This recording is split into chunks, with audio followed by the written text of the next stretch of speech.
If you grew up near the Appalachian Mountains, you already know. Folks don't just make up stories out here, they remember them. I'd love to know, where are you tuning in from and what time is it right now? Drop it in the comments. It's wild how many of us are sitting in the dark, listening to the same story, scattered across different corners of the country. Hit the like button and subscribe. It helps more people find their way into these woods, whether they should or not. Let's start.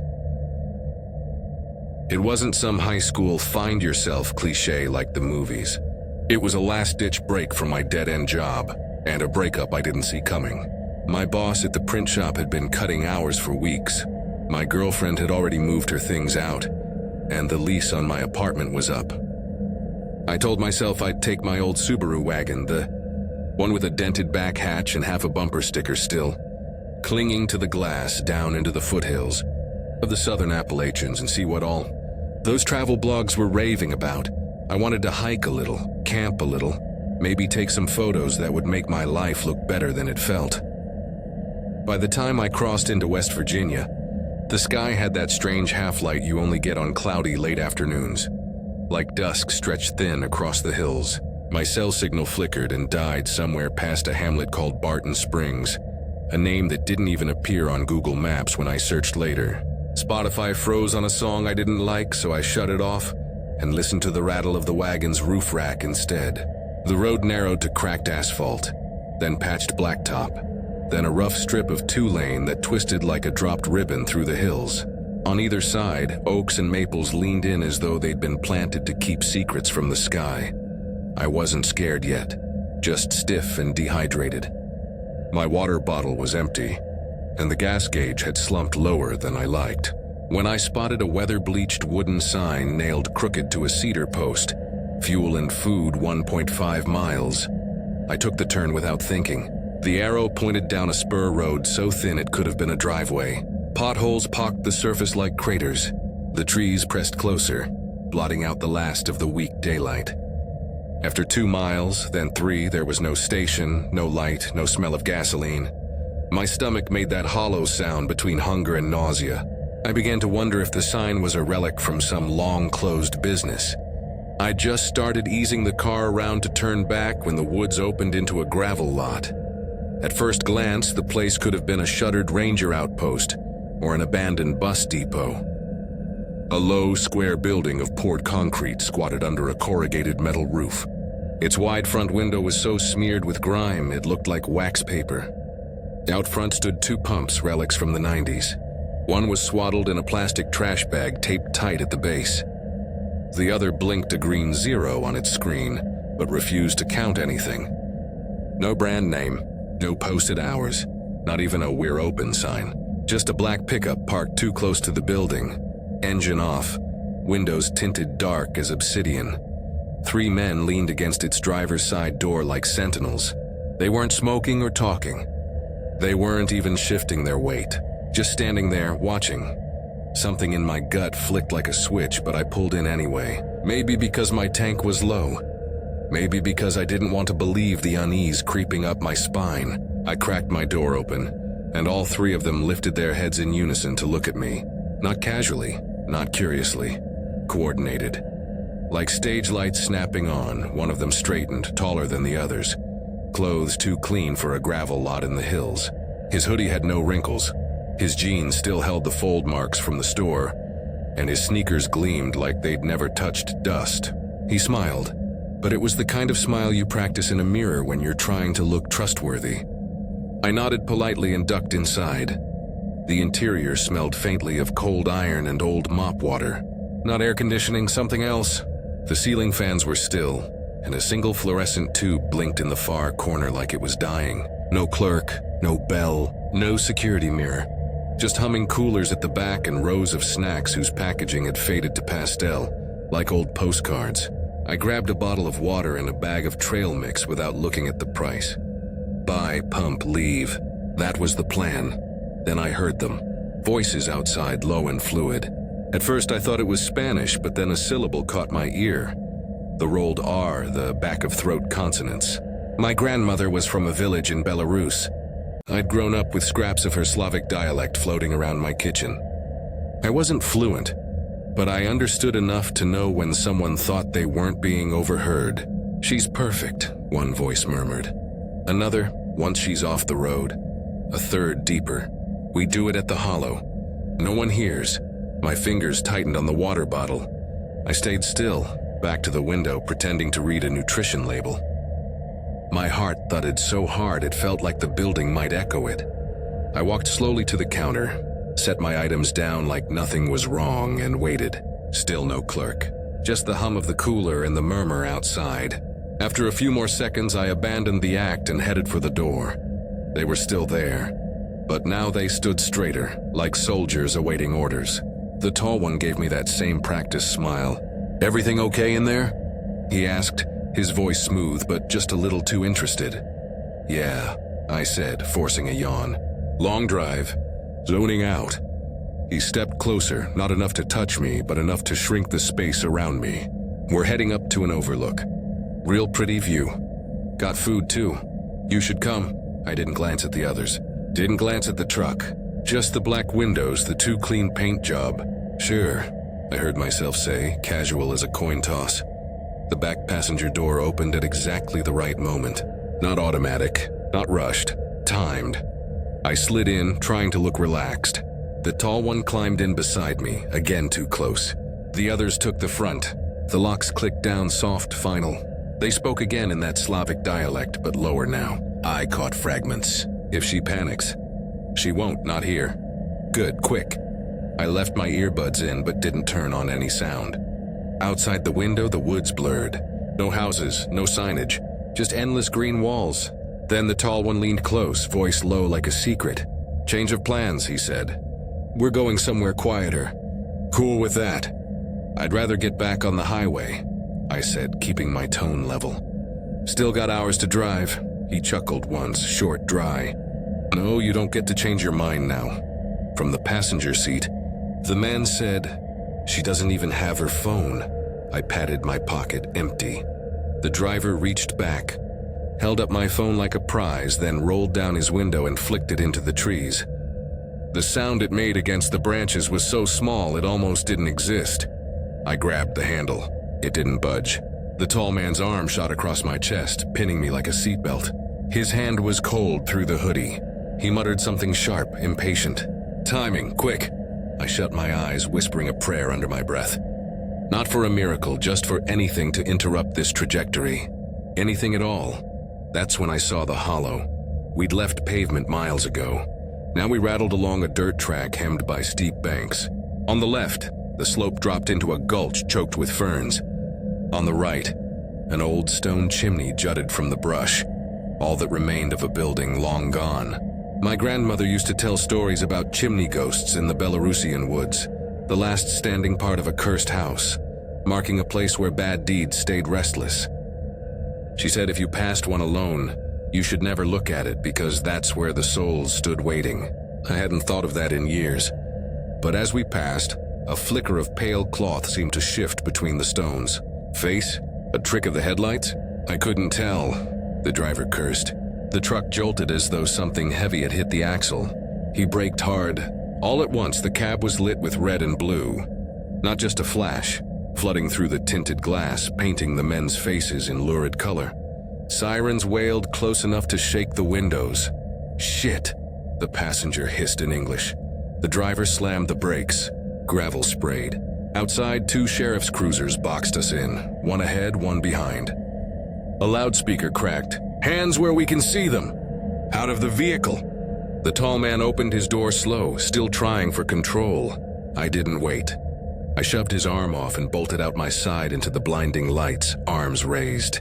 A deputy caught me, pulled me behind his cruiser. My legs gave out and I knelt on the pavement, hands still up. My whole body trembled so hard I couldn't make out what anyone was shouting. The men didn't fight. They stepped out with their hands up, like this wasn't the first time they'd been caught mid-plan. Deputies cuffed them methodically, searched the truck, caught glimpses, a tarp, duct tape, a cooler. I didn't want to see more. A female ranger crouched beside me, draping a foil blanket over my shoulders. "You're safe," she said. "We've been looking for that truck for weeks." Through the adrenaline fog, I pieced it together. She'd passed the station minutes after I went in, recognized the vehicle from a bulletin about suspected trafficking at remote gas stops. She'd radioed the county sheriff, kept her distance, and followed until backup arrived. Later at the sheriff's office, I gave my statement. They handed me a paper cup of water and my crushed phone recovered from the ferns. It would never turn on again. One deputy asked if I'd seen anything unusual before they intercepted the truck. I almost told him about the chimney ghost, about the pale flicker I thought I'd seen, but I didn't. Some things you don't explain to people who haven't been there. I was 19 when Aunt Lorna decided to drag us all out of our routines and into the hills. She called it a reset, though my mom privately called it running away from boredom. To me, it felt like a strange kind of exile. Instead of spending July lazing in the air-conditioned basement with video games, I was wedged in the back seat of her ancient Suburban with 2 cousins, a pile of coolers, and the lingering scent of pine cleaner that never quite masked the sour smell of damp upholstery. The vehicle was navy blue if you squinted past the rust, and its CD player required a spoon shoved into the slot to coax out even the scratchiest sound. The plan was loose by design, a week of backroads and weird art stops, as Lorna put it.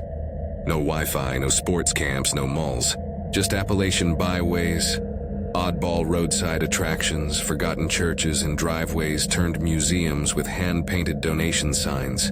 Lorna said it was about finding the soul of creativity where it still survives, though to me it sounded like a midlife crisis with bad gas mileage. She was an art teacher who had spent years fighting school boards for funding, and you could tell the struggle had worn her thin. This trip, I think, was her way of touching something she believed still mattered. We weren't a sporty family. None of us had camping merit badges or knew how to handle a canoe. Instead, the Suburban was crammed with ukuleles missing strings, sketch pads with tattered corners, and plastic tubs of acrylic paint. We were more likely to doodle something crooked than hike a trail. And yet, 3 days into the drive, after a lunch of soggy sandwiches, we stumbled onto a sign that rerouted us into something none of us were prepared for. It was nailed to a tree at an awkward angle, letters painted in dull red. Panthers Lookout Scenic Spot. 1 mile, donations welcome. The arrow pointed down a gravel spur that looked like it hadn't been driven in years. Without hesitation, Lorna flicked on the turn signal. My cousin Aaron groaned in the front seat. This is literally how every horror movie starts. We'll be quick, she said, knuckles tight on the wheel. Probably just somebody's deck with a coffee can. The road gnawed at the tires immediately. Loose stone rattled beneath us, and the lane was barely wide enough for the Suburban. No guardrails, just a steep drop on one side and trunks close enough on the other that they raked the mirrors when we hit a rut. The higher we climbed, the darker it felt, though the sun was still out. Light filtered strangely through the canopy, like we were crawling beneath the floorboards of the world. When the trees finally broke, the road spat us into a broad clearing. The overlook spread wide and unguarded. No railings, no signs, just a dizzying drop that revealed ridge after ridge stretched out like an ocean of blue waves. For a moment, the silence in the car felt reverent, but none of us looked at the view first. All our eyes went to the shack, if you could even call it that. The structure leaned at impossible angles, built from warped planks that looked scavenged from 3 different barns. Its roof sagged, and its door hung like it was tired of standing. Out front, a folding table held a dented Folgers can labeled offering in marker. Behind it sat a man in a plastic chair, as still as if he'd been placed there decades ago. He wore a camo vest over a flannel shirt, and his eyes never left us. We climbed out slowly, stretching stiff legs, unsure what we'd stumbled into. The man finally spoke, his voice low and flat like it landed on the ground instead of echoing. "You come to see the line?" Lorna tilted her head. "What line?" "The ridge line," he said. "Most people think they're looking at land, but it's not land. Not really." He didn't glance at us, just at her. Something in the way he said it made me turn toward the horizon. That's when I noticed. The mountains didn't look right. They were too evenly spaced, each peak neatly aligned as though drawn with a ruler. And if you blinked just for a moment, they seemed to shift. The left ridge grew taller, then shorter again. The right one leaned forward, then snapped back like it had never moved. That one was closer a second ago, I whispered. Aaron leaned forward, pointing. No, it's the left ridge. It's different now. The more you looked directly, the stiller it appeared.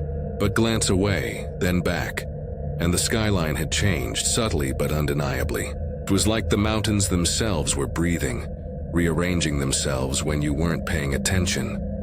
Lorna whispered something under her breath, once, twice, 3 times. Then she walked back to the offering can and placed a 5 inside. The man didn't move, didn't even blink. He just said, "Don't go back the way you came." She nodded, got back in the car, and we followed without argument. Behind the shack, a narrow dirt lane curled deeper into the hills. It looked more like a deer path than a road. She turned onto it without hesitation. The air grew heavier immediately. Not hot, just thick, like invisible hands pressed down on us. The road forked, then forked again. No signs, no tire marks, no sound except the crunch of gravel. Somehow we weren't going downhill anymore. I caught Lorna glancing at the mirrors too often. At one fork she muttered, "That boulder's been on the right 3 times now." Our phones had no signal.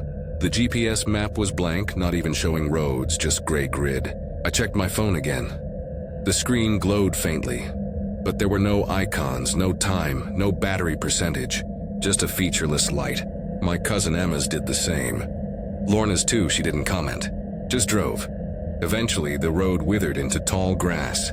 She stopped and shut off the engine. We sat in silence until she got out and popped the hood. I followed.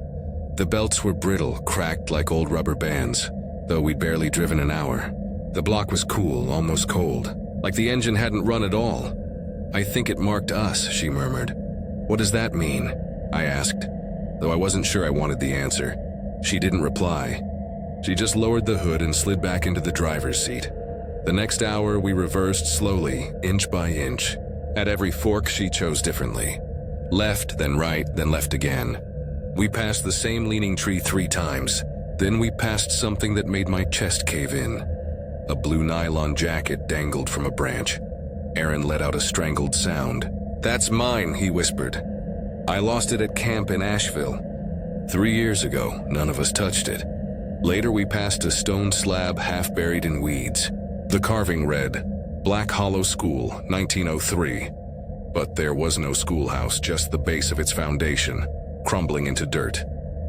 Hours later, 4, maybe 5, we jolted back onto real pavement. The moment the tires touched asphalt, everything snapped back.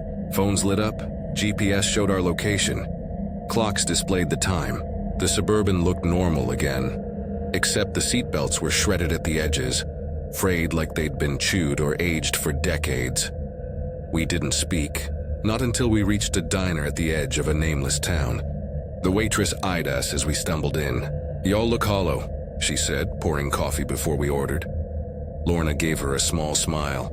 Then, without a word, she carried a plastic grocery bag back from the trunk and set it on the table. Inside was Aaron's nylon jacket, neatly folded, smelling faintly of mildew. None of us had brought it inside. "How?" I asked. Lorna's eyes didn't leave the bag. "Some places give back what was lost," she said quietly. "But they take something else." We didn't ask what that meant. We finished our coffee in silence, then drove on. No music, no sketches, no ukulele strums. By the time we reached home, no one spoke of it again. But sometimes, late at night, when I scroll old photos, I find one that doesn't belong. Blurred ridgelines shifting like they're mid-breath, and always at the corner, the faint outline of a shack that shouldn't exist anymore. I was 21 the summer my father insisted on dragging my brother and me down into the high ridges of the Monongahela. He called it a roots trip, though we'd never lived anywhere near West Virginia. A week off the grid, he promised. Old family places. Good for the soul. I was 1 semester away from graduating and felt like I'd been drafted into some retro bonding experiment. We stuffed an overworked Ford Expedition with secondhand camping gear, stale granola bars, and a paper atlas Dad claimed he could read better than any GPS. He was in one of his restless moods. The kind that made him buy half-functioning kayaks at flea markets and lecture strangers about the power of the open road. At first, it felt harmless. 2 days of highway and county roads, trading playlists when the radio fuzzed out, laughing at faded billboards for ghost town amusement parks. Then the lanes shrank. Shoulderless switchbacks rose into dark green hills, the sky shrinking to a strip overhead. Pines leaned close enough to touch both mirrors. Our phones blinked no service in unison and stayed that way. Dad's voice lost its easy swagger. He started tapping the steering wheel, eyes flicking at every turnout as if counting unseen mile markers. This part wasn't on the map, he muttered, though he kept driving. By dusk, the trees swallowed the light completely. The road had no name on the atlas, just a dotted line Dad traced with his finger. It felt like a corridor, not a route. My brother Henry sat silent, chewing his nails. When Dad finally spoke, it was flat, almost like he was reciting, "Something's been behind us for a while." He brushed at his shoulder as if at a bug. "Just once," he added, and didn't explain. We found a motel built straight into a hillside, more bunker than inn. The hallway was a single artery with buzzing fluorescent tubes and carpeting, sticky with some artificial sweetness. Room 5 smelled like cold stew. Around midnight, a shriek tore me awake. Dad sat upright on his bed, eyes wide, swearing something had pressed his ankles. Steady, heavy, like a child sitting on him, until he kicked free. He tore the covers off, crawled under the beds, flung open the closet. Nothing. We left the lights on until dawn. The next morning, he insisted we get fuel before the back roads. We coasted into a lone gas station crouched at the edge of a forest, its siding gray with mildew, one pump wrapped in black plastic, a dusty window half hidden by flyers. Dad went inside to ask directions. Henry and I wandered stiff-legged around the lot. That's when I heard it. Slow, deliberate steps on the roof. Not the shuffle of an animal. Each tread heavy, measured, like boots pacing a stage. I froze beneath the eaves. The steps stopped. When I craned my neck, nothing but warped shingles met my eyes. The silence pressed in until my ears rang. We drove on. The towns we passed looked like stage sets left behind. A church with no windows. A general store missing its door. A schoolhouse splitting down the middle as if something inside had pushed out. Locals we flagged down offered the same advice. Keep heading down. You'll get there, without saying where there was. That night's lodging was worse, a 2-story clapboard with pipes that thumped in a pattern. 3 knocks, pause, 3 knocks. Henry joked about Morse code but wouldn't repeat it. When I lay down, I heard a faint metallic clicking beneath the bed, precise and patient. No vents, no heater, nothing mechanical down there. I pulled the blanket over my head, and then I felt it, an outline beside me. Warm, heavy, too broad-shouldered for a trick of shadow. I yanked the blanket back. The space was empty, but hot breath skimmed the back of my neck. A whisper threaded past my ear. Play. Old prayers bubbled up from childhood, fragments more than sentences. Deliver us, lead us not. Please, I whispered. Be quiet. For a heartbeat it was. We carried on the next day like nothing happened. At a scenic pull-off, Dad and Henry went to the restroom while I leaned on the trunk, staring at the tree line. Crunching footsteps closed from behind, slow, wet, like boots on moss. I turned. Nothing. Please leave us alone, I said under my breath. The air seemed to thin, like something had exhaled and slipped back between the trees. When we reached my uncle's cabin, it almost felt normal again. One large room, basement below, woods pressing in tight. My boyfriend Evan drove up later with a duffel bag. He stepped inside, pale and sweating. Felt like something was following me up the drive, he said, trying to laugh. No one did. That night in the basement, Evan and I were sorting gear when footsteps thudded at the front door. Then my father's voice, my brother's voice, calling us. We bolted upstairs. The yard was empty. Doors locked. No headlights, no sound. Evan slept on the couch after that. By morning, he looked hollow. A ball rolled across the kitchen last night, he said. Down the stairs. Then back up. Always just around the corner. You don't own a ball. We didn't. That evening, Dad stood by the back door staring into the woods. A baby cried out there, thin, distant, constant. I felt a line of ice down my spine. He stood listening until I grabbed his arm and pulled him away. The next morning, the kitchen pot rattled as Dad stirred oatmeal. The lid shot straight up, hit the ceiling, and hung there before crashing down, cracking a tile. The stove was off. By then, none of us pretended anymore. We'd picked something up out there, or it had picked us. 2 days later, we drove to a little market in a hollow for supplies. I'd left my phone charging upstairs. Evan offered to fetch it. He came back pale, shaking. "Something grabbed my leg," he whispered. Cold, not a hand. Just wrapped around me. He refused to go back. I went instead. Nothing grabbed me, but the phone felt warm as a living thing. The final night, no motel had vacancies. We parked at a 24-hour truck stop beneath a flickering halogen. Around 3 a.m., Henry whispered, "Don't look out the window." I did. Beyond the reach of the light stood a figure taller than any man, draped in ragged gray cloth. Beside it floated a white orb, glowing like a lantern trapped underwater. They were still watching. I blinked. Still there, again, gone.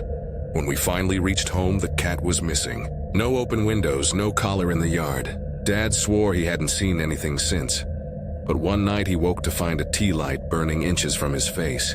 He'd blown it out before bed. At 4 a.m., it was lit again. We told a friend who put us in touch with an old man known in those hills for reading what lingers. He didn't call himself a medium. He called himself a counter. He walked our house silently, touching walls, pausing at doorways. "5 came back with you," he said finally. "A child, a woman, a pair, and something older. Something angry. They call it the Hollow Watcher. You passed its mark?" He gave us a heavy glass candle etched with a black cross. "Light it where you felt watched," he said. "Tell them it ends." We drove back to the base of the mountain road and parked by the sign Dad had traced on the map. The glass candle sat between us. Its wick sparked as soon as we struck the match. The flame bent sideways, though the air was still.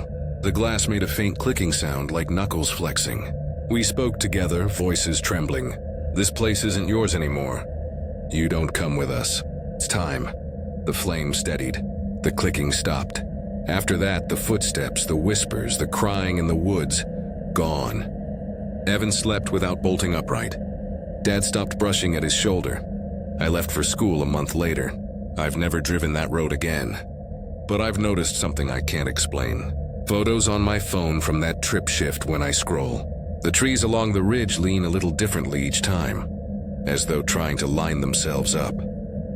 Sometimes at the edge of a shot, a faint pale lantern hovers, and a shape draped in gray seems to watch from the tree line, patient as stone. I decided to burn 2 weeks wandering the mountains. No crisis, no breakup, just that itchy sense that life had stalled out. I'd left my last tech contract in Pittsburgh and hadn't lined up the next one yet. Instead of filling resumes, I loaded up my battered Jeep Cherokee with camping gear, a cooler, and an old road atlas. My only real plan was to head south through the Alleghenies, cut into the folds of West Virginia, and drift wherever the back roads carried me. No hotels, no cities, just camping pull-offs and forgotten towns. I'd done trips like this before. Usually they were uneventful. Flat tires, sudden storms, nothing more. This time, though, I wanted to avoid the obvious spots. I'd grown tired of scenic overlooks with guardrails and trailheads with gift shops.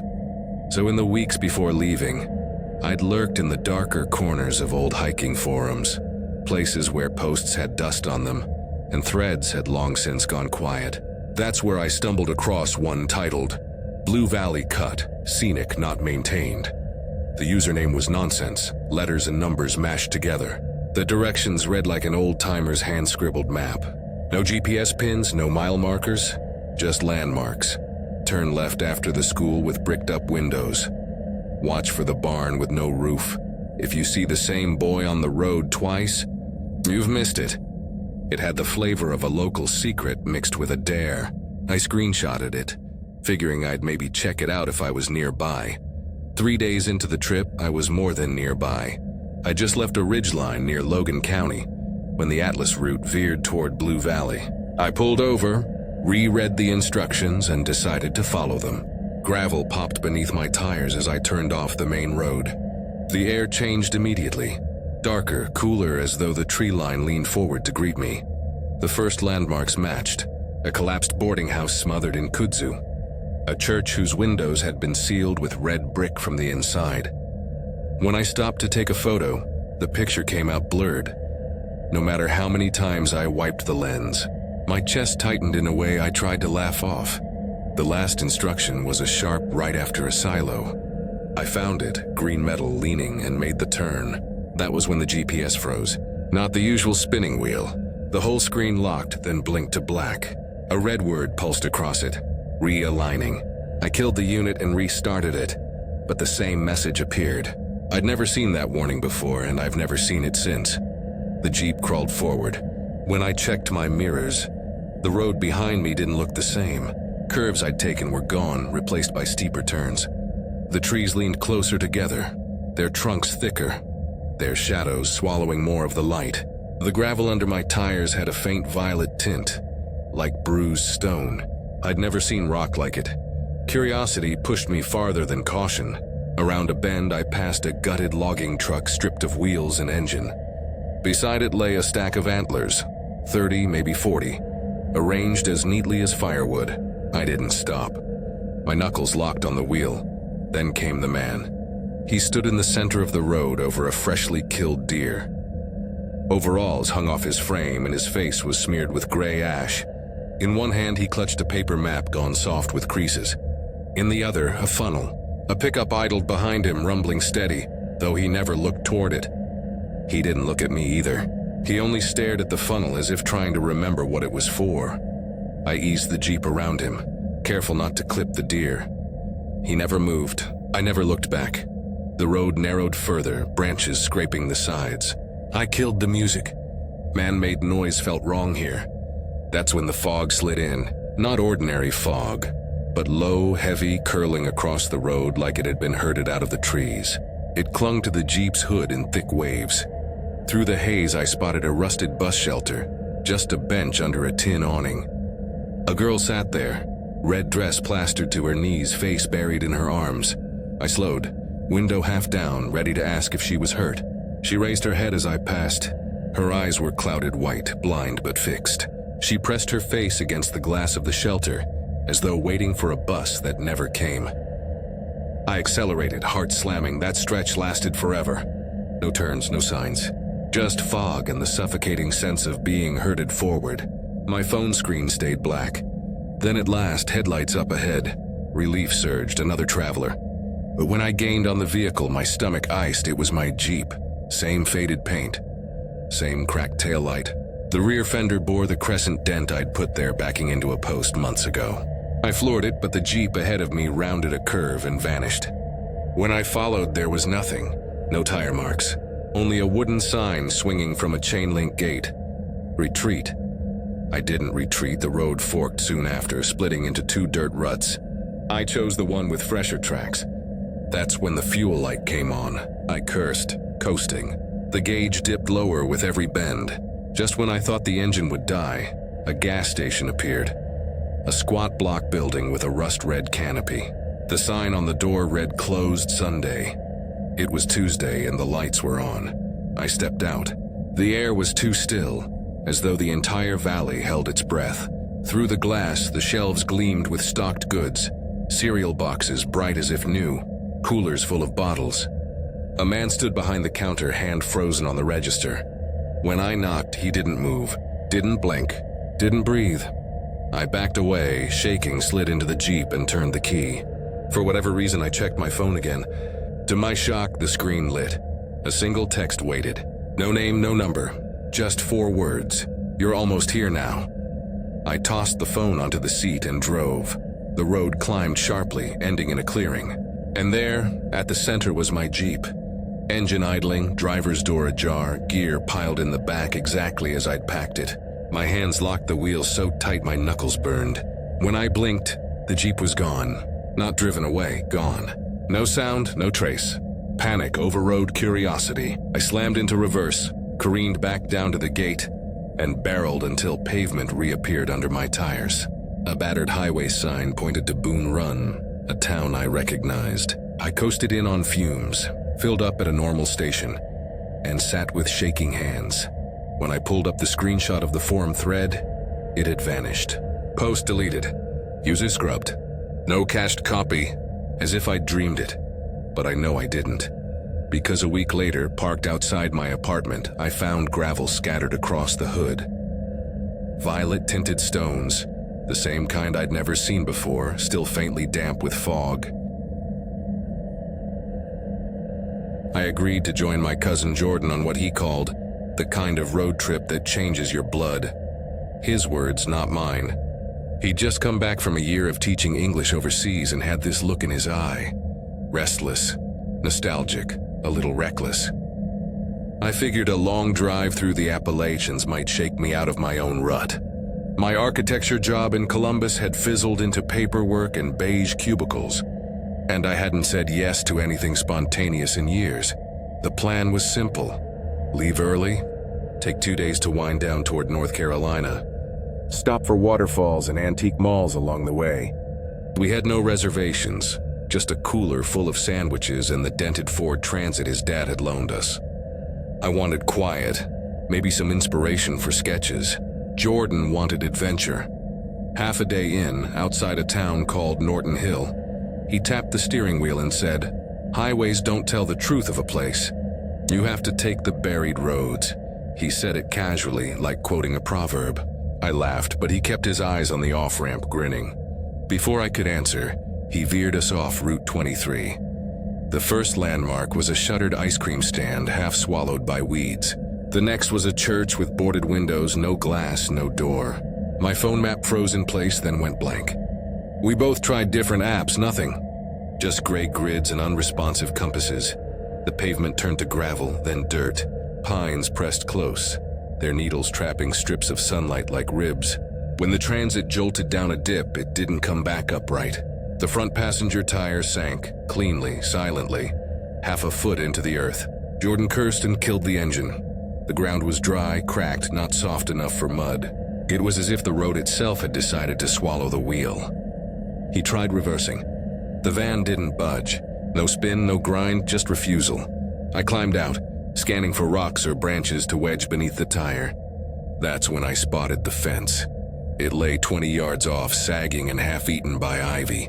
Beyond it stretched rows of stone markers, too neat to be random, a cemetery tucked into the hollow. We crossed the brush. The grass inside was clipped short, though no caretaker was in sight. The markers were simple, just dates. Many had eroded to nothing but faint grooves. But in the center of the graveyard stood something stranger, a wooden table ringed by glass jars. There were at least a dozen, each sealed with red wax, thick and dripped like melted candle stubs. Inside floated objects that made my stomach turn. A coin purse swollen with liquid, a bundle of crow feathers, a lock of braided hair, a row of baby teeth. One jar contained nothing but folded black cloth, its edges curling in syrup. Jordan whispered, "This is wrong." His voice carried no bravado now, only awe. The air had weight to it, heavy without being cold, as if the hollow was waiting. On one stone, cleaner than the rest, I could still read the carving. March 11th, 1904. They promised company, and now we return it. Jordan's jaw clenched. My grandfather talked about this. He said the old ridges here weren't emptied by mining accidents. Said they folded in like a shirt pocket turned wrong side out. Families used jars to bind the lost back home. I didn't want to ask what he meant, but he kept talking, almost to himself. He said if you stepped wrong on these roads, the ones they buried, you'd find yourself in the company of whoever the jars belonged to. We turned back toward the van, except the van wasn't there anymore. The road itself was gone. In its place stood a wall of trees, thick trunks knitted like iron bars. Jordan pressed his shoulder into the brush, straining, but the woods didn't move. Then came the sound, footsteps, measured, deliberate, moving through leaves as though barefoot. Not random rustles, not animals. Someone walking on purpose. We bolted, no plan, no sense of direction, just away. The forest bent unnaturally. Every time we thought we'd found a clearing, we looped back to the same dead pine with a spiral carved deep into its bark. Jordan muttered, "We're being spun." Minutes blurred into hours. Then we stumbled into another clearing, another table, another ring of jars. These were different, personal, a burned photograph, a rusted spoon, a leather strap, and one jar held fabric I recognized instantly. Black cotton, white graphic print, a shirt Jordan had torn the day before when we'd hauled the cooler into the van. The wax on that jar was cracked. The woods exhaled, low and cavernous, like something enormous drawing breath. And then a voice, calm and close. "You came late this season," I spun. No one stood there, but Jordan's eyes were fixed wide, locked on the jar that held his shirt. I grabbed his arm. "We're leaving now." His body resisted like the joints didn't want to bend, but I dragged him into motion. Branches whipped our faces. The forest shifted around us, folding inward. Every new trail spat us into another circle of jars. Finally, we hit water, a stream wide enough to bar us from crossing. Across it lay yet another clearing, yet another table, another ring of wax-sealed offerings. My stomach dropped. We weren't escaping. We were being herded, Jordan whispered, voice shaking. My grandfather said she made them. Said her brothers went into the mines and never came out. She sealed jars to keep them safe. To call them back, I asked who. He didn't answer. He didn't have to. Across the stream, a figure stood by the table. She hadn't been there, then she was. Gray dress, hands at her sides, no features my eyes could hold. She lifted one hand, and in the blink that followed, she was closer by 10 feet. I didn't blink again. I yanked Jordan's wrist until we stumbled along the stream bank, running until branches tore at our arms, and lungs burned. Then, as suddenly as if curtains had dropped, the trees parted. The van sat on the road exactly where we'd left it. Tear no longer sunk. Doors closed, we didn't argue. We didn't speak. We sprinted past it, up the incline, until we found a rusted highway marker swallowed by vines. Route 23, 6 miles. We didn't stop until headlights from the main road washed us in color again. A state trooper slowed, window down, eyes narrowing at the sight of us, wild-eyed and heaving on the shoulder. They found the transit later that week. Same spot, same tire, perfectly fine. But the service roads leading to it didn't line up with any map. Months later, back in Columbus, I pulled my sketchbook from the trip. Pages I'd sworn I'd left blank now held faint drawings in gray graphite. Not mine, shapes of jars, rows of teeth, spirals carved into bark. One sketch shows a figure in a gray dress, hand half lifted, faceless, waiting. I had just turned 31 when I decided to disappear for a while. My sister called it a sabbatical, but really it was a slow-motion escape. I'd been working nights at an emergency dispatch center, pulling in overtime to cover bills that never stopped arriving. After my father died the winter before, the house felt like a mausoleum filled with his breath, his smell, his creaking footsteps on the stairs that would never come again. Even the old police scanner on his desk still hissed and chirped, like it was waiting for him to answer a call. I told my supervisor I needed time off to handle family matters, and she signed the form without even looking up from her mug. I guess I didn't look like someone who would come back soon. I left before dawn on a Tuesday. My life boiled down to a duffel bag, a stack of burned CDs I hadn't touched since college, and a little cash from selling my dad's tools at a pawn shop. I didn't really plan a destination. The thought of planning anything made my chest tighten. All I knew was that I wanted trees, hills, and somewhere older than the strip malls and chain restaurants that lined the highways around home. Somewhere that didn't feel like it was rotting under fluorescent lights. The Appalachian foothills had always called to me, jagged, silent, old enough to have seen whole civilizations come and go. So I turned the wheel south and let the roads pull me where they wanted. By the second night, I was across the Virginia line, running on gas station coffee and beef jerky. My neck ached from the angle of the seatbelt, and my eyes burned like sand. I'd been looking for a proper motel since sunset, but the GPS on my cracked phone kept spinning and freezing, as if the signal itself had holes in it.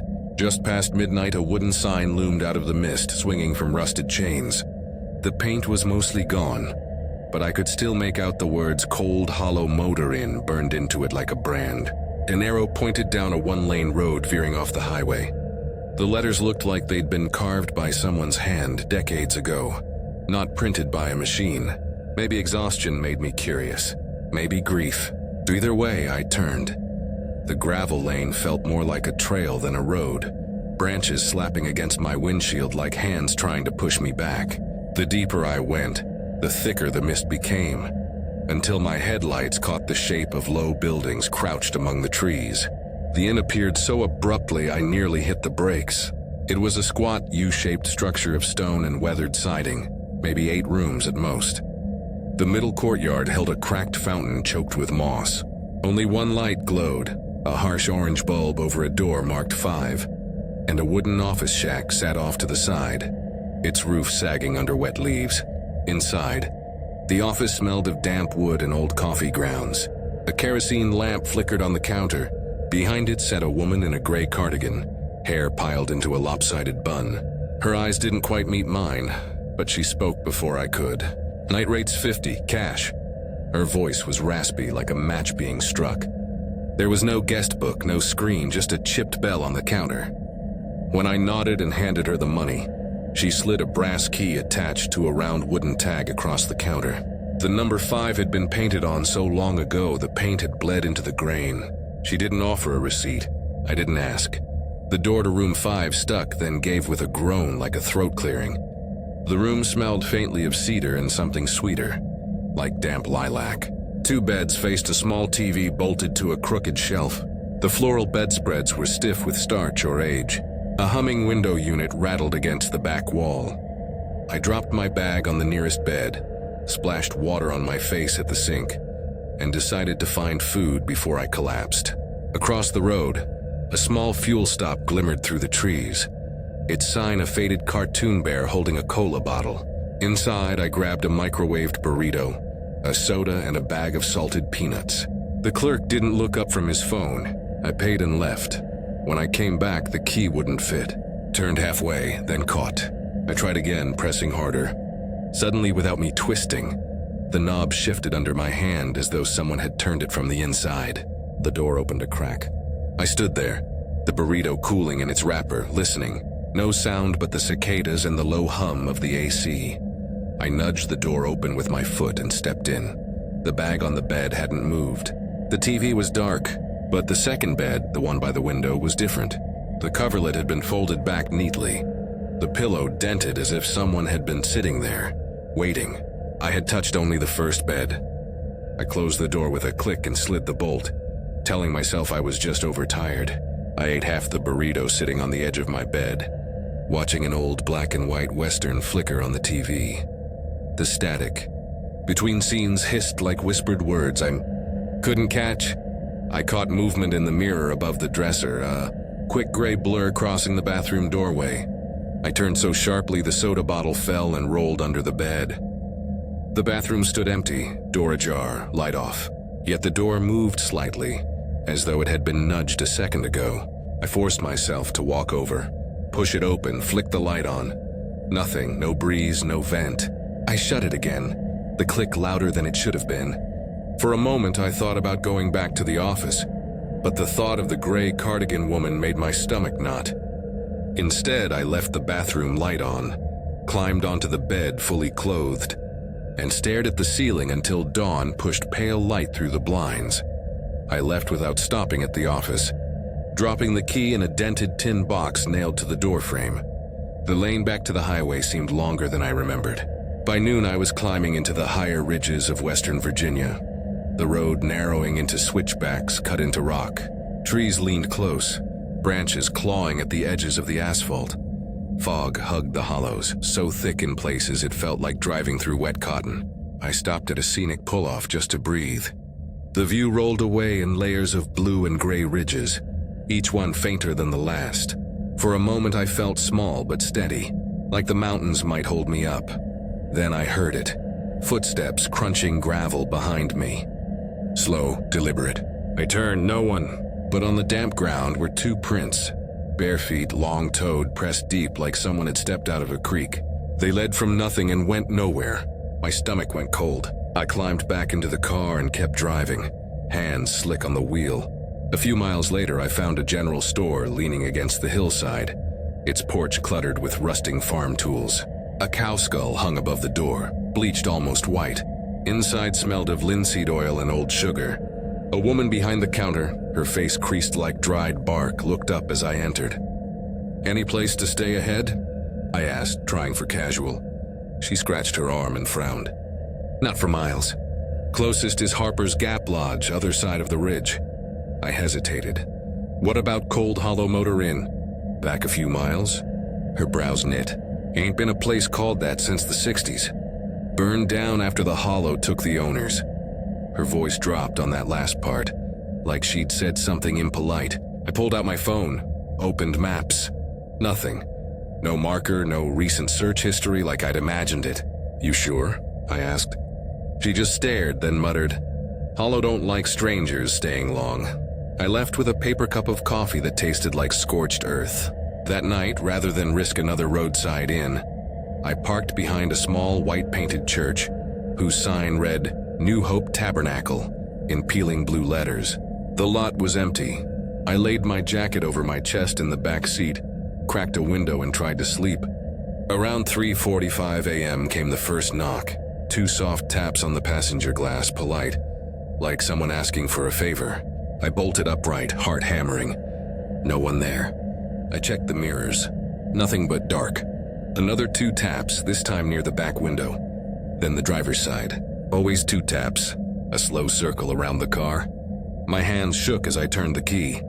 The engine roared to life, headlights slicing the darkness. The knocking stopped. In the mirror, something caught my eye. A folded blanket lying on the back seat. Faded green, edges frayed, motel style.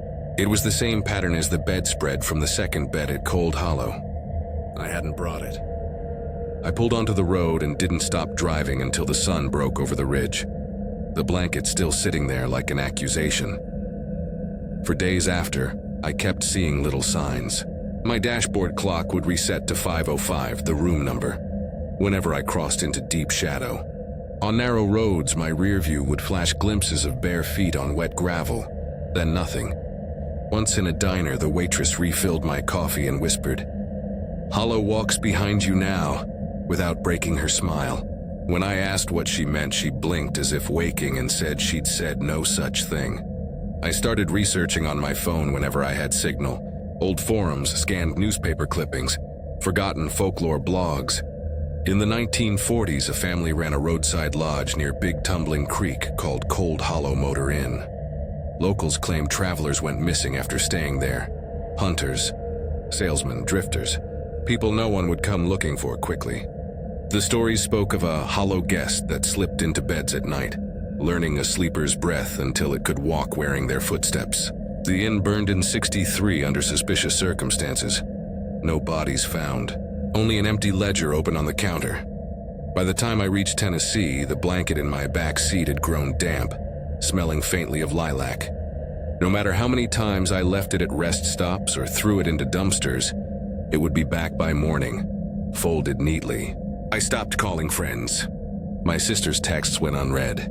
I drove, always deeper into the hills, as if something were tugging me off the mapped world. The last thing I remember clearly is pulling onto an unmarked trailhead at dusk, thinking I might hike just far enough to clear my head. The woods were silent except for a low rushing sound, like someone whispering my name through water. The path narrowed, roots like knotted veins underfoot. At some point, I realized I'd been walking far longer than I'd intended, yet the car never reappeared behind me. The trees around me leaned inward, their bark slick and dark. Ahead, through the dim light, stood a row of doors, 12 of them, freestanding in the forest, each with a brass number nailed crookedly at eye level. The 5th door was open just enough to show a slice of green blanket inside. I don't remember choosing to step forward, but I did. The smell of cedar and lilac closed over me like water. Somewhere behind me, bare feet crunched gravel in a slow circle. I turned to run, but the forest had rearranged itself into a narrow hallway of wood-paneled walls. A TV flickered at the far end, static hissing. On the bed nearest me lay my duffel bag open. The second bedspread was folded back neatly, waiting. They say the hollow guest only borrows your shape if you sleep, but no one tells you what happens if you stay awake too long. My eyes burned. The blanket felt heavy in my hands. The last thing I heard before the light went out was a knock, 2 polite taps inside my skull, as if something were asking to be let in. I decided to drag my family off the grid for a week. Not a vacation, at least not in the brochure sense. More of a stubborn project I convinced myself would matter years later when our kids were grown. My wife was skeptical, my teenage son sulked, and my 9-year-old daughter didn't understand why we weren't flying somewhere with a pool. But I wanted them to see a part of the country older than any of us. Roads that didn't have billboards every half mile. Skies dark enough to actually show the stars. I told myself if I planned the route carefully, cutting across forgotten towns in the Appalachian highlands, sticking to diners that still served pie with black coffee, it might reset something in me that had been running thin since my mother's funeral that spring. The van groaned under the weight of coolers, camping gear, and my insistence on bringing paper maps just in case. We left interstate traffic behind after the first morning and settled into winding roads that curled tighter the further south we drove. Cell signal began dropping to 1 bar, then none, leaving us with silence broken only by the tires and the occasional bickering in the back seat. My daughter asked when she'd get to see fireflies. My son plugged in his headphones and ignored us. My wife stared out the window, hands folded in her lap, her profile unreadable in the blur of pine and rock. It was somewhere beyond Little Walker Mountain that the GPS froze, screen glowing uselessly in the dim light. 1 minute we had turn-by-turn directions, the next it just spun, refusing to catch up. The road narrowed, dipping and twisting. No signs of towns, no other cars. The gaslight flicked on and my stomach tightened. I told everyone it was fine, but the silence in the van turned heavy. That was when we saw the sign. It leaned against a moss-darkened split log, hand-carved letters barely visible, Springvale Cabins and Mineral Spring. Beneath it, a hand-painted arrow pointed down a gravel path that dropped into a gully between trees. The words looked old, almost melted into the wood by years of rain. I slowed, debating. My wife gave me the smallest nod, a silent agreement born of exhaustion. We turned. The cabins sat like forgotten postcards tucked into the hillside, peeling red paint, warped beams, stone chimneys that looked like no fire had touched them in decades. A single bulb glowed above the office door, pale against the thickening dusk. I stepped out, gravel crunching underfoot, and pushed the door open. The office smelled of dust and faint smoke, like a place where people used to sit and never left. Behind the counter, hooks held brass keys, each dangling from a wooden tag. A guest ledger lay open, its pages yellow and edges curled. No clerk in sight, no computer, no phone. Just the sense that if you wanted to stay, you could, and if you wanted to leave, you'd better do it quickly. I flipped to the last page of the ledger. The ink had faded to gray, but one sentence stood sharp enough to read, "Cabin 3 is ready. Don't disturb the hollow woman." My throat went dry. Before I could say anything, my daughter tugged my hand and pointed at the row of keys. "That one," she whispered, eyes fixed on the tag marked 4. We took it. No signature, no cash exchange, nothing. I told myself we'd settle up in the morning. Cabin 4 looked no worse than the others. Inside, the walls smelled of pine sap, the furniture stiff with age. My son dropped onto the couch with his phone, finding no signal. My wife unpacked sandwiches. My daughter curled up on the rug, murmuring to herself in a way kids do when half asleep. We tried to settle. That first night passed quietly enough, or seemed to. It was after midnight when I woke to the sound of steps above me, slow, deliberate, dragging across the ceiling. My heart kicked. There was no second floor. I lay rigid, telling myself it was pipes, old wood groaning. At 3:37 a.m., my wife, shook me awake, her face pale in the dim light. "She's talking to someone," she whispered. We moved into the living room. My daughter sat cross-legged on the rug, eyes wide open, whispering. She wasn't playing. She was listening. Across from her, the rocking chair swayed back and forth, its creak sharp in the silence. "Empty." I said her name. She turned to me, smiling like nothing was strange, then frowned. "She doesn't like when you interrupt," she said. The chair stilled. Just like that, we led her back to bed. She obeyed without protest, curling beneath the blanket. My wife's hand trembled in mine. She admitted she'd heard humming the night before. Thought it was me, didn't want to mention it. I tried to brush it away in the morning, telling everyone it was imagination. Children soak up oddities on the road. We'd passed abandoned barns, graveyards leaning with crooked stones, faces you glimpse once at a gas station and never again. I told myself she was just processing all of it. My son rolled his eyes. My wife said nothing.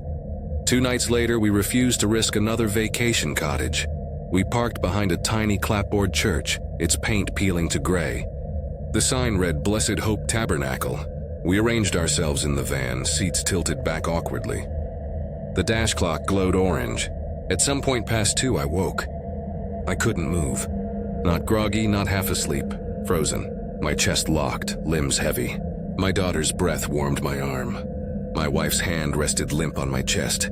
But behind my left ear came a sound, breathing, not theirs. Too wet, too slow. Inhale, exhale, performed, deliberate, as though someone wanted me to hear every syllable of air. It swelled until it filled my skull. My throat seized, a scream trapped behind my teeth. Then it snapped away like a switch flipped. I bolted upright, drenched in sweat. Everyone else slept soundly. I told myself it was sleep paralysis, the brain misfiring.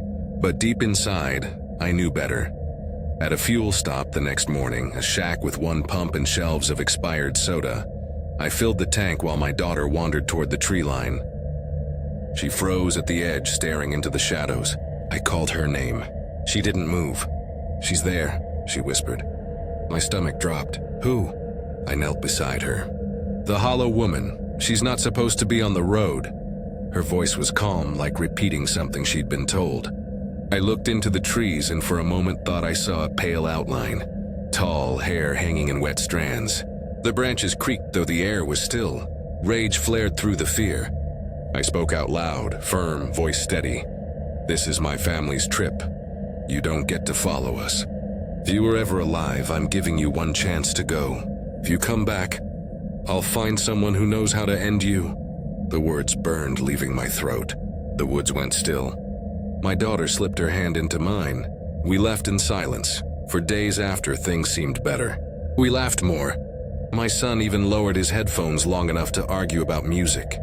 My wife's face softened. I let myself believe it was over. Then came our last night in Kentucky. We found a lakeside cabin, cheaper than a motel, just 1 night before heading home. The lake was perfectly still, surface like glass, reflecting every shadow. The windows had no curtains. That made me uneasy, but exhaustion drowned it out. My daughter fell asleep quickly. My wife and I sat on the porch watching the water. The silence pressed in heavy until a cry split it. High-pitched, panicked. We rushed inside. My daughter sat bolt upright in bed, pointing at the beam above. "She's there," she sobbed. "Under the ceiling." I looked. Nothing but timber, but her terror was raw. "Tell her to go," I whispered. She nodded, wiped her eyes, whispered, "Go away." Instantly she relaxed, rolling over. My wife squeezed my arm, whispering that we'd leave at first light. Then, in a voice half asleep, my daughter murmured, "She moved." "She's by the curtain now." We turned. The window pane reflected our faces. For a split second, another face hovered there too, pale and thin, eyes hollowed black. My voice was steady, though my insides shook. "You had your chance. You don't get another." The air went heavy, pressing down until my ears rang. My daughter drifted back to sleep. We left the light on until dawn. The next morning, the lake's surface was disturbed, rippling though no wind stirred. On the porch railing lay a scrap of cloth, damp and frayed. Green, like the blanket from the rocking chair. My wife refused to touch it. Neither did I.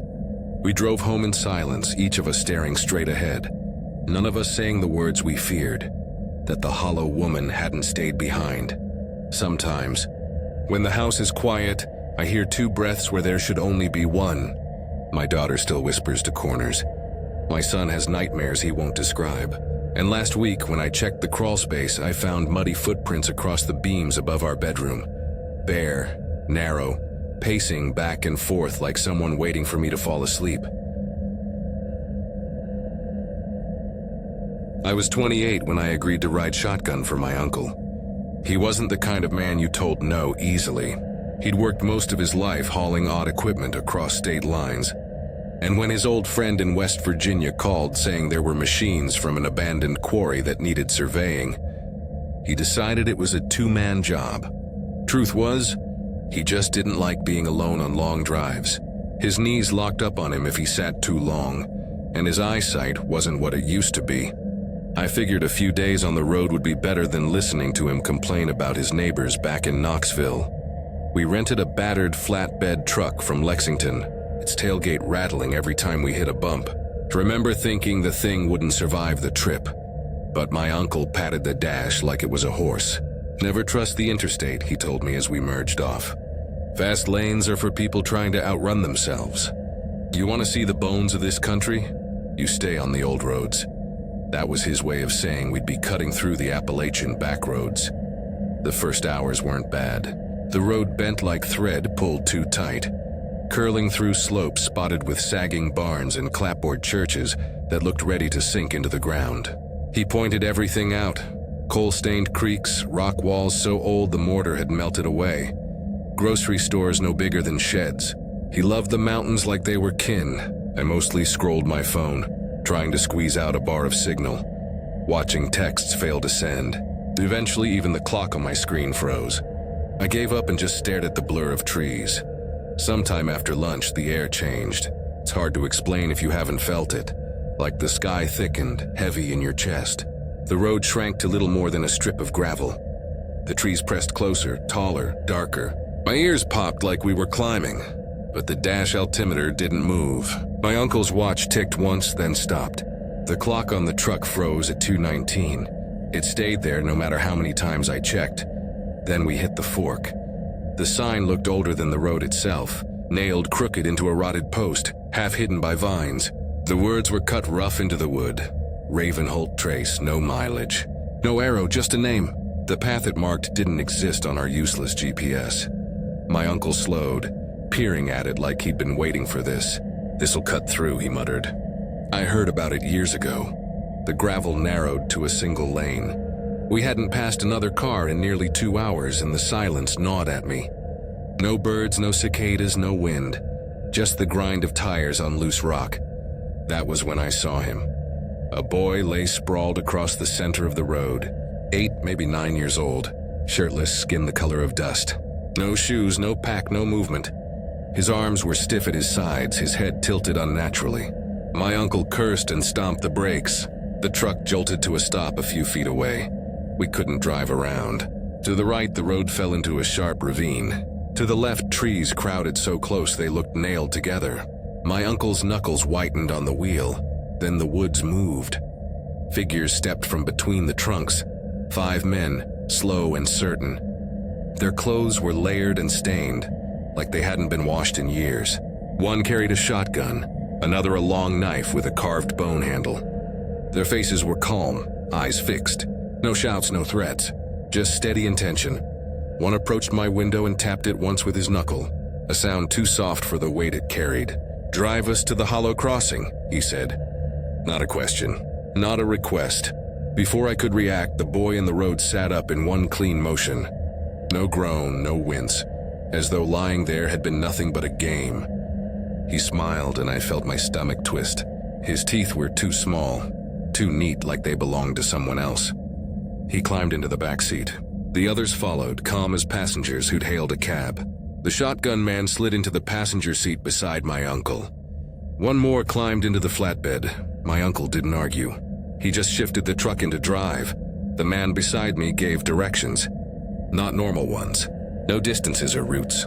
Turn where the fence post leans. Past the blackened mailbox. Go left at the wheel rim stuck in the dirt. And somehow, every landmark he named appeared, like they had been waiting for us. Rusted appliances, burned signs, trash long swallowed by weeds. It felt less like navigation and more like a ritual. The road leveled out. We weren't climbing or descending anymore, just rolling endlessly through trees that never seemed to break. Time didn't move. The clock still read 2:19. At one point I asked, "Where are we going?" The shotgun man turned his head slowly, to where they covered the town, he said. But it never stayed buried. We drove into a clearing that wasn't a clearing. The trees didn't thin so much as bend back. Stone markers jutted from the ground, cracked and moss-covered, spelling Ravenholt in fragments. I had never heard of it. No map showed it, but the ruins were there, a collapsed chapel leaning against its own shadow. Burned homes gutted by vines. A water tower corroded into a crooked bow. The men climbed out. The boy carried a small duffel bag I swear he hadn't had before. They disappeared into what had once been a general store, its windows shattered, roof half gone. "We should go," I whispered. My uncle shook his head. "We can't yet." Minutes dragged into something heavier. When they returned, the boy clutched a tin lunchbox. Gleamed unnaturally clean, silver catching light that didn't exist in that dark grove. Not a scratch, not a speck of dust, like it had been made that morning. "Take us to the crossing," the shotgun man said. We drove on a road that hadn't been there a moment before. Straight as a rail through endless trees. It ended at a bridge spanning dead train tracks, wood planks gray and brittle. The men disembarked. The shotgun man held the lunchbox tight. "Don't come back," he told my uncle. The boy lingered. He looked at me, his face unreadable, and said, "The Hollow doesn't want visitors." Then he turned and vanished with the others into the trees. We sat there long after they were gone. Eventually, the road behind us widened, smoothed, became something normal again. Our phones lit up with service. Time on the dash jumped forward 2 hours. At the next gas station, my uncle went to the restroom. When he returned, he lifted his shirt. Finger-shaped bruises ringed his ribs, too large for a child, too defined to be an accident. I had seen no one touch him. Back home, a week later, I opened the glove compartment looking for a receipt. The lunchbox was there, smooth silver, untouched by dust. Inside lay a coil of black hair tied with red thread. A faded photograph of 7 figures standing in a field. Faces stiff, eyes empty. And in the center, resting on the metal, was a single baby tooth. We buried the box beneath an elm at the far edge of the yard. We told no one. But some nights when I check the back porch, I find small footprints in the dirt. Bare, narrow, leading toward the house, never away. And every clock in that room freezes for just a breath at 2:19. I was 33 when I decided to cut across the mountains instead of taking the interstate. Not for adventure, just stubbornness. I'd been sent to Asheville for a regional meeting that ended up being pointless, and I wanted to make it back to Huntington without grinding another 4 hours on I-40. I had an old road atlas in the glove compartment, the kind with coffee stains and folded corners from my dad's time in the Air Force. I traced out a diagonal through the hills, connecting dots of state highways and county roads that promised scenic routes. My coworkers thought I was nuts. "Those roads are nothing but hollers and potholes," one guy warned me. But I was tired of chain restaurants, truck stop coffee, and the endless churn of billboards. I figured maybe, just maybe, I'd see something real along the way. The first stretch wasn't bad. The asphalt was cracked but manageable, winding through valleys lined with clapboard houses and rusted trailers. I passed feed stores with hand-painted signs, high school stadiums where the grass had grown through the bleachers, churches with letterboards missing half their alphabet. The radio fizzed in and out, but I didn't mind. It was almost peaceful. Somewhere past Richwood, my phone signal cut out. Not dropped, but cut like a switch had been flipped. 1 second I had 2 bars, the next nothing. The map froze, little arrow hovering in a patch of green. I wasn't surprised. Mountain roads eat cell towers alive. I figured it would come back in a few miles. Except it didn't. The pavement narrowed, the shoulder fading into gravel and pine needles. Painted lines dissolved until the road looked less official and more like someone's driveway that had gotten out of hand. The trees pressed closer. My ears popped as though I was climbing, though the grade hardly changed. The clock on my dash flicked to 3:11 and stayed there. I glanced at my wristwatch. Same thing, 3:11. Second hand twitching like it was snagged on something unseen. I told myself it was nothing. Cars break, watches glitch. I kept going. It was around the next bend that the gas station appeared. It slouched against the hillside like it had been abandoned mid-construction. One pump out front rusted and locked in place. The canopy leaned at a dangerous angle, propped by mismatched beams. The windows were blacked with grime so thick it could have been paint. Above the door, a sign read Whistlers in faded letters, half the name peeling away. I didn't need gas, I had half a tank, but I pulled in anyway. I wanted directions, or at least confirmation that I hadn't drifted into some dead end. The air felt heavier as soon as I stepped out. Warmer too, like a damp basement. The store's door creaked when I pushed it, no bell above, just the hook where one might have been. The shelves inside sagged under boxes of off-brand cereal and canned goods, so sun-bleached I couldn't read the labels. No price tags. The air smelled faintly of kerosene and something metallic, like rusted coins. "Hello?" I called. He stepped out without a sound. A man, tall, clothes too plain to describe. Tan jacket zipped to the collar, faded jeans, a black cap without a logo. His face wasn't memorable, but his eyes didn't land right. They hovered an inch to the side of mine as though he was looking at someone else who wasn't there. "You're not from here," he said flatly. "No," I admitted. "I was headed north. I think I missed a turn." He nodded once. "Don't take the Ridge Road." His voice was dull, practiced. I hadn't said anything about a ridge. Which way to get back on track? I asked. He didn't give road names. No route numbers. Just landmarks. Turn at the Iron Cross. Keep straight until the well house with the painted star. Then left at the hollow tree. You'll know it, that was all. He drifted back behind the shelves. I didn't follow. Back in the car, I debated turning around entirely, but I found the first landmark he mentioned within minutes. An iron cross planted on the shoulder, rust dripping like blood down its stem. No inscription. Just there I turned. The road thinned to a ribbon. It dipped sharply, curling into a valley I didn't remember seeing on the map.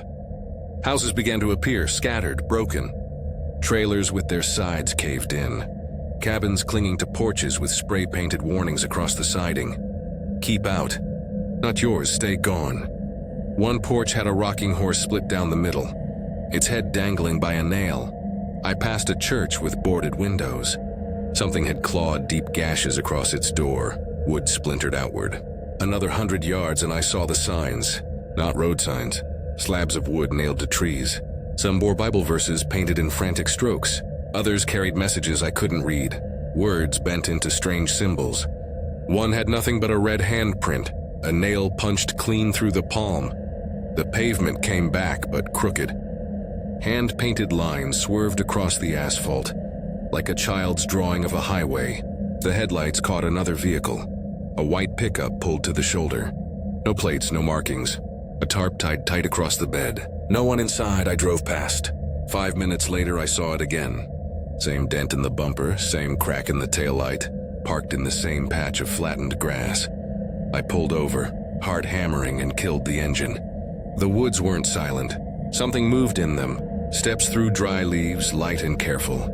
Starting, stopping, not trying to hide completely, just enough to remind me I wasn't alone. I glanced at the rear view. For half a second, a face hovered there, watching, not smiling, not angry, just present. I spun in my seat, nothing. I started the car and pushed forward. The fuel gauge blinked red.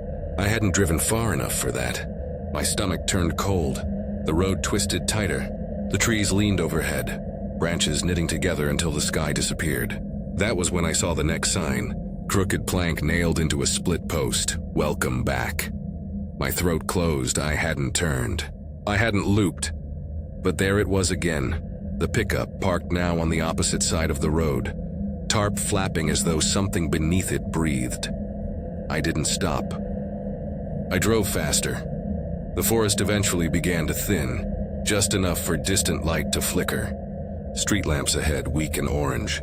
Then all at once I was back in normalcy. A modern gas station with bright signage, 2 working trucks parked out front. The air thinned, the weight lifted. Inside, the clerk looked up as I paid for gas. Then he froze. "Where'd you come from?" he asked. "Down a ridge road," I said without thinking. "Split tree for the turn." His face drained of color. "There ain't been a ridge road out there since the flood. It washed out 20 years back. Nothing but dirt and rock left." I didn't argue. I drove straight through to Huntington, white-knuckled on the wheel. When I checked the mileage, it didn't add up. I'd burned half a tank more than I should have. The dash clock had leapt forward nearly 3 hours. My phone lit with signals and updates, but no missed calls. No one had noticed I was late. That night, unpacking, I opened the glove box to pull out a receipt. Something small clinked against my hand, a key. Brass, old, with the number 7 scratched deep into it. I hadn't seen it before. I hadn't touched it, and when I placed it on the dresser to look closer, the second hand on my watch froze at 3:11.